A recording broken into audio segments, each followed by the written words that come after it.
আশুরার দিবসে আল্লাহ বসেন আরশে। আগামী ৬ জুলাই রবিবার পবিত্র আশুরা। এই দিনে মহান রাব্বুল আলামিন সমগ্র সৃষ্টি জগৎকে একত্রিত করে আরশে সমাসীন হন এবং সৃষ্টিজগতের প্রভু হিসেবে নিজেকে প্রকাশ করেন।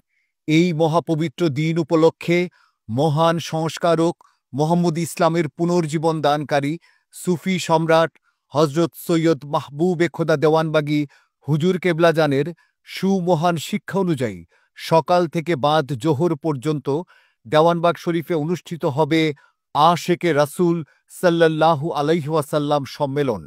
স্থান কেন্দ্রীয় দরবার শরীফ, বাবে মদিনা, দক্ষিণ কমলাপুর, মতিঝিল, ঢাকা। মোহাম্মদ ইসলামের সম্মানিত ইমামদ্বয় এই মহতী সম্মেলনে যোগদানের জন্য সমস্ত মুক্তিকামী ভাইদের দাওয়াত করেছেন।